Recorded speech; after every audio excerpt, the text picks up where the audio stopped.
Caitlin Clark, Rookie of the Year.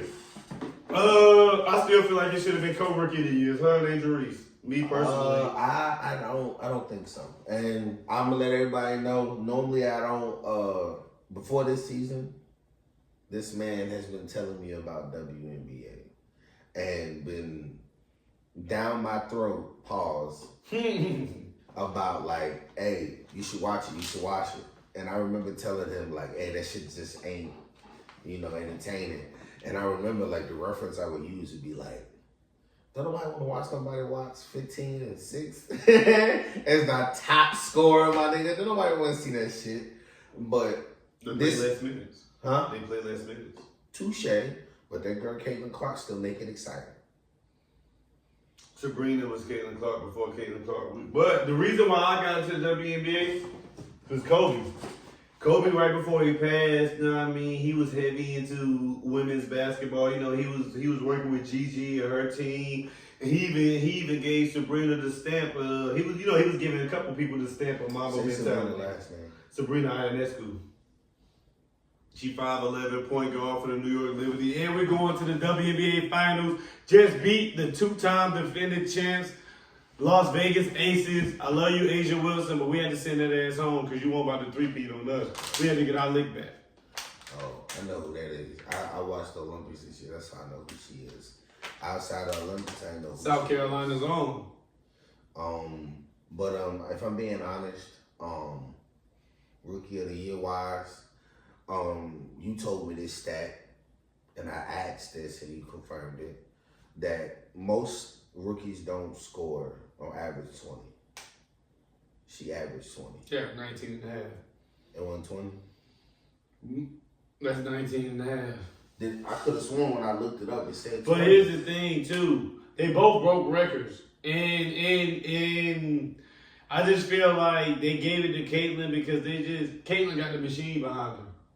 So Caitlin bringing a lot of these eyes, Angel bringing eyes to the game too. But Asia's still top dog. So like I said, Sabrina was getting triple doubles in college before them. She was getting triple. She was Caitlin Clark. Caitlin Clark was doing her thing for 4 years. Niggas didn't even know who she was till the last 2 years.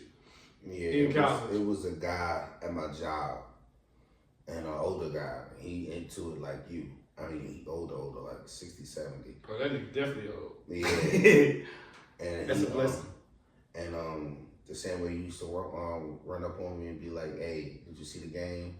And he into the real collegiate sport too. And he was like, that girl Clinton Clark over there balling. I'm like, all right, whatever. And he was like, she dropped 50 points last game. I said, who? Doing what? She was shooting threes like Steph Curry. I said, man, let me see. His old ass went on the. They said her average 3-point range is farther than Steph's and Clay's and Dame Lillard. He was telling me she was pulling it, and he pulled up some highlights, and I was like, oh shit, like I'll glance at her. And when she came and played in North Carolina, I was getting ready to try to go get some tickets to actually go see because they were still reasonably priced. They wasn't like outrageous. But I had to work on that anyway. But yeah, like to the point I was making was she averaged a higher average, and we can't. And I seen this part. She had a bullseye on her back. She did. And they tried to make sure. And I remember like in the beginning of the season, they was like on her head about a lot of stuff. And competitive wise, if you was the top defender, they was trying to lock her up. And she was struggling in the beginning. And I remember seeing that, and I was telling the dude that I was just telling you about, give her a couple games. It might not even be this season. I wasn't 100% sure. But after a while, I saw she got acclimated to the physicality of it, because I remember seeing some stuff. Somebody elbowed her. Somebody was manhandling. She took everything on the chin, though. You get what I'm saying? That's what a lot of people respect her, because, like, even with all that shit, all being targeted, She ain't never, even in post-game interviews, she just like, that's just part of the game. She took all that shit on the chin, all the trash talk. And even when like... I ain't hear her say nothing back to nobody. Even when like the fans, the Indiana fans, racist as fuck, calling the black girl little nigga bitches, all type of shit. Like, she telling the fans like, nah, that ain't what we do. She defending like the people that's knocking her on her ass type shit. So she earned the respect of a lot of people. But